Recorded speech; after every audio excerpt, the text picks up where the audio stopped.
और मुझे खुशी है इस बात की कि इस सोच को बहुत सारे लोगों ने, और मैं बधाई देता हूं दूसरी पार्टीज को भी, वहां नेशनल कॉन्फ्रेंस हो, पीडीपी हो, बीजेपी तो शुरू से ही कौमी धारा की पॉलिटिक्स में थी, वो भी आहिस्ता आहिस्ता बड़े पैमाने पे आए और कश्मीर आगे बढ़ा। मेरी हमेशा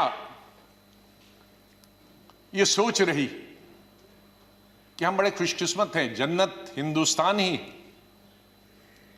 मैं तो आजादी के बाद पैदा हुआ, लेकिन आज गूगल के जरिए मैं पढ़ता हूं, देखता हूं, सुनता हूं,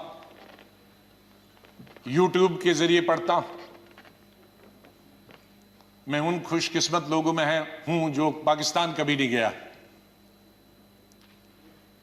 लेकिन जब मैं पढ़ता हूं कि वहां किस तरह के हालात हैं पाकिस्तान के अंदर, तो मुझे गौरव महसूस होता है, मुझे फख्र महसूस होता है कि हम हिंदुस्तानी मुसलमान हैं। और बल्कि अगर मैं आज कहूंगा विश्व में किसी मुसलमान को अगर गौरव होना चाहिए, वो हिंदुस्तान के मुसलमान को गौरव होना चाहिए। हमने इन पिछले 30-35 सालों से अफगानिस्तान से लेकर इराक से लेकर और कुछ सालों पहले से देखे कि किस तरह से मुस्लिम देश खत्म हो जा रहे हैं एक दूसरे के अंदर और एक दूसरे से लड़ाई करते हुए। वहां हिंदू तो नहीं है, वहां कोई क्रिश्चियन तो नहीं है, वहां दूसरा तो नहीं है जो लड़ाई कर रहा है, आपस में लड़ाई कर रहे हैं। और जो कल्चर है, हमदर्द तो लोग पाकिस्तान के बहुत है, सुनने में आया है, मैं कभी गया नहीं, लेकिन जो समाज में बुराइयां हैं, दूसरे मुल्क के बारे में नहीं कहना चाहिए, लेकिन हम गौरव से ये कह सकते हैं कि हमारे मुसलमानों में वो बुराइयां खुदा न करे कि कभी भी लाए। तो आज हम गौरव से ये कह सकते हैं। लेकिन यहां मेजॉरिटी कम्युनिटी को भी 2 कदम आगे बढ़ने की जरूरत है, तभी मेजॉरिटी कम्युनिटी 10 कदम आगे बढ़ी। मेरी हमेशा ये सोच रहेगी, पता नहीं शमशेर सिंह जी ने मेरी कश्मीर की चीफ मिनिस्टर बनने के बाद पहली पब्लिक मीटिंग के बारे में कभी सुना है कि नहीं। मैं जब सीएम बना तो पहली पब्लिक मीटिंग सीएम के तौर पे, आपको आश्चर्य होगा कहां ली होगी, वो मैंने सोपुर में ली, जहां के सोपुर में कोई कई दशकों से पब्लिक मीटिंग कोई कर नहीं सकता, आज भी नहीं कर सकता। शहर में तो नहीं की, लेकिन उसी कॉन्स्टिट्यूंसी में की जहां गिलानी साहब हैं, जो गिलानी साहब वहां से 3 दफा एमएलए चुन के आए। और उस पब्लिक मीटिंग में मैंने क्या कहा था कि मेरी सरकार जम्मू कश्मीर के लोगों की सरकार होगी, और अगर मेरी सरकार का कोई मंत्री धर्म की बुनियाद पर, मजहब की बुनियाद पर और पार्टी की बुनियाद पर इंसाफ करेगा, तो मुझे शर्म आएगी कि ऐसा मंत्री या ऐसा अफसर मेरे साथ काम कर रहा। तो मैं उसी सोच का हूं कि जहां भी जाएं मुझे प्यार मिला, लोगों का बहुत प्यार मिला। आनंद शर्मा जी ने जैसे बताया, शरद जी ने जैसे बताया कि उनको तो बहुत अरसे से जानता, मुझे सौभाग्य मिला और उसके लिए मैं बधाई देना चाहता हूं और धन्यवाद करता हूं। आज वो जिंदा नहीं, इंदिरा गांधी जी का, संजय गांधी जी का, जिनकी वजह से मैं यहां पहुंचा और फिर काम करने का अवसर मुझे तकरीबन 5 अध्यक्षों के साथ मिला और 4 या 5 प्राइम मिनिस्टरों के साथ मंत्रिमंडल में काम करने का मिला। लेकिन अवसर ये मिला कि मैं हिंदुस्तान के सभी 35-36 यूटीज और स्टेटों का इंचार्ज करने का अवसर मिला। तो आज मेरे दोस्त, भाई, बहनें, मैं ये कह सकता हूं कि अंडमान से लेकर और लक्षद्वीप तक और कश्मीर से लेकर कन्याकुमारी तक, सिक्किम से लेकर गुजरात तक, ये बहुत एक चीज कमाई, बहुत कुछ सीखा मैंने इस पार्लियामेंट।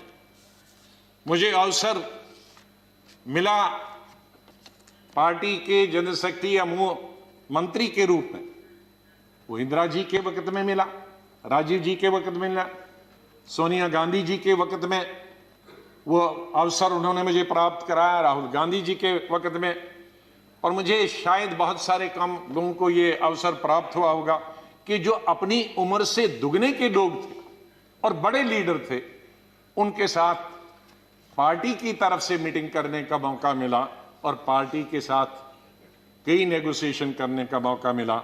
उनमें ज्योति बसु जी थी, करुणानिधि जी थे, जयललिता जी के साथ मैंने अलायंस किया, करुणाकरण जी थे, चंद्रशेखर जी थे, देवीलाल जी थे, मुलायम सिंह यादव जी थे, प्रकाश सिंह बादल जी से अलायंस तो नहीं किया, लेकिन कई चीज़ें जब मैं मिनिस्टर ऑफ स्टेट होम था तब कई मीटिंगें हुई। मैं जब देखता था implementation of Punjab accord, Assam accord, ये देखता था।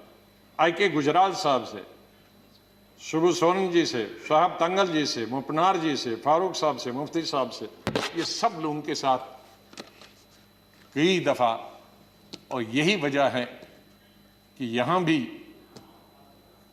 उसी तरह से मैंने चलाया। 3 प्राइम मिनिस्टरों के साथ मैं पार्लियामेंट्री अफेयर्स मिनिस्टर रहा।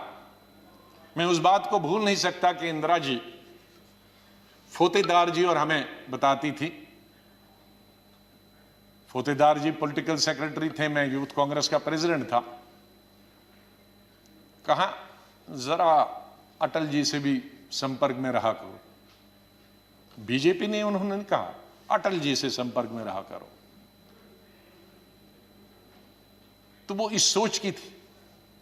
बाद में राजीव जी जब प्राइम मिनिस्टर बने तो उन्होंने कहा भाई अब विपक्ष के जो लोग हैं उनके पास तो 2 एमएलए एमपी हैं, हमारा इतना बहुमत, उनको भी तो अपनी कॉन्स्टिट्यूंसी का काम करना होता होगा, उनसे भी जरा पूछा करो। जब पार्लियामेंट्री अफेयर्स में मिनिस्टर बना मैं उनके वक्त में राजीव गांधी के, तो फिर एक दफा फिर याद दिलाया कि आप बहुत सारे काम अपनी पार्टी के कराते हो, विपक्ष के भी कुछ करते हो। मैंने कहा मैं बिल्कुल उनके भी पूछता हूं, जो जो बताते हैं, हर चीज आपको बताने की जरूरत नहीं, हम अपने लेवल पे करते हैं। और बाद में मैंने यही चीज माननीय अटल बिहारी वाजपेयी जी से सीखी। 5 साल 91 से 96 तक मैं पार्लियामेंट्री अफेयर्स मिनिस्टर रहा, और भी पोर्टफोलियोज थे मेरे पास। और अटल जी विपक्ष के नेता रहे, हमारे पास बहुमत नहीं था और अलायंस भी नहीं था, माइनॉरिटी गवर्नमेंट थी। और उस माइनॉरिटी गवर्नमेंट में अटल बिहारी जी वाजपेयी जी विपक्ष के नेता हो, यह हाउस चलाना कितना आसान मुश्किल हो सकता। लेकिन मैं कहूंगा कि सबसे आसान हाउस चलाना उन 5 साल में मुझे अटल जी की लीडरशिप हुआ।